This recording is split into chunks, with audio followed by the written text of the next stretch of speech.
Cinema, the greatest storyteller of all time.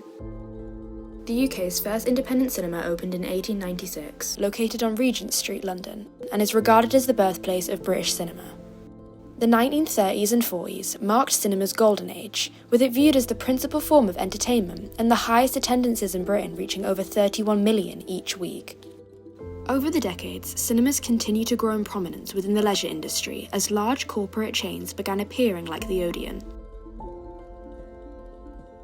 In recent years, while the larger chains have seemingly prospered, independent cinemas have struggled, with many facing the threat of closure. But what are the reasons for their struggles? And what can we do to save these national treasures of our cinema history from being lost forever?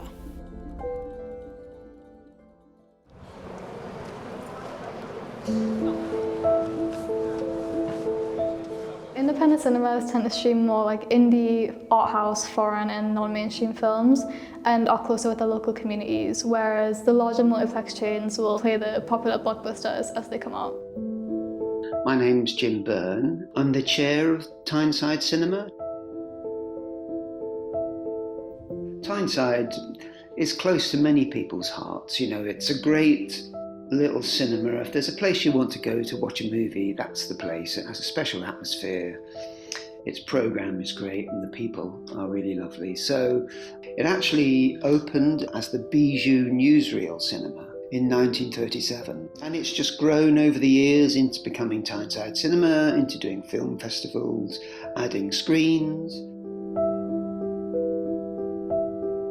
The Tyneside has really struggled for a number of reasons.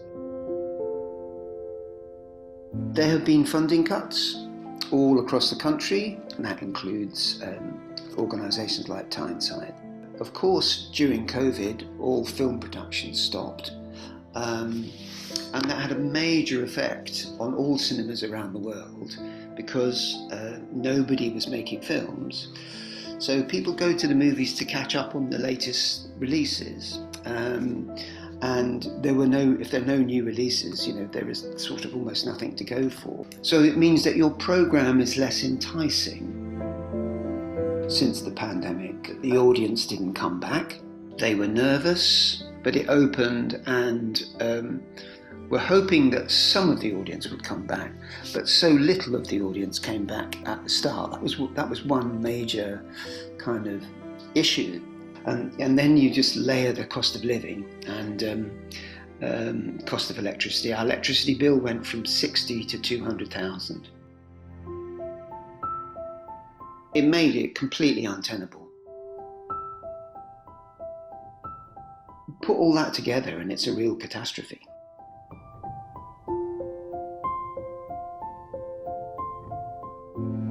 And unfortunately, these aren't the only contributing factors within this independent cinema crisis.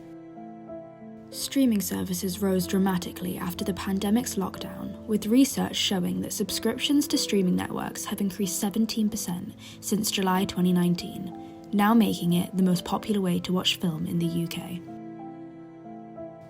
Streaming has made film incredibly easy to access. You can carry it literally in your pocket. You can watch film any place, any time now. Whereas with a cinema, you are subject to a place, you have to be here, and you have to be here at a certain time, which makes it much more difficult. And of course, when you come to a cinema, you take the risk. You might not like the film. If you're using streaming, you can flick the film off if you don't like it and watch something else. Because during the lockdown it was so hard for even people who really love cinema to get into the cinemas, I think that's where streaming services really picked up and became the dominant way of people watching movies and TV shows and stuff like that. The thing that streaming doesn't give you is the big screen experience. So yes, streaming does negatively impact cinema because it removes that risk of viewing, but it also loses quite a lot of the film because you're not going somewhere special to watch this on this big screen.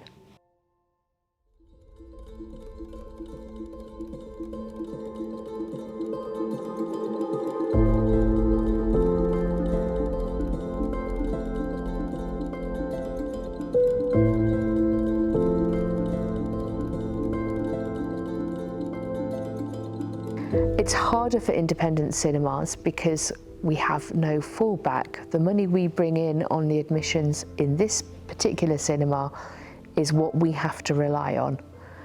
Whereas chains of cinemas, obviously, all their money goes into one big pot and they have, you know, much bigger backers and such like, whereas we don't, we rely on ourselves entirely. And that is the problem. When you come into a cinema like our cinema, you are coming for much more than the kind of faceless experience you get at a multiplex. You know, the whole building's obviously very Art Deco and it's got that very vintage feel to it. Yeah, it's a very much more personal feel to it when people come along, and I don't think you get that in multiplexes. You know, you kind of pointed at where you go and it's one of those screens along there or whatever, and here buy popcorn for 5 million quid. I think it is really important to have these gorgeous little places.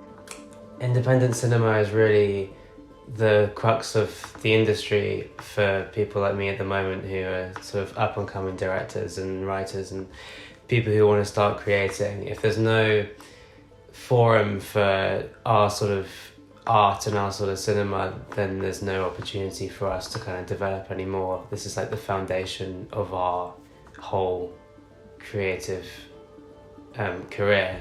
And the other thing, we can offer quite a lot more as a cinema, so we really encourage people to come and bring their kind of almost homemade films to us. Now, they can't put those on at the Odeon, but what we sort of try to say to people is this is a piece of the community and it's yours, so come and play with it. Our audiences, you know, want to help. The most important thing for them to do is to come and see the movies at the Tyneside, to come to the programme, buy some drinks in the bar, have something to eat, and be regular visitors to the Tyneside. That's the most important thing. There is one more thing, I suppose, which is that if all our audiences talked about the Tyneside to their friends and entice them to come, that's important. Then they're supporting us by coming. With all of those things in place, I think that we will get there. It's just going to be a bit of a tough journey.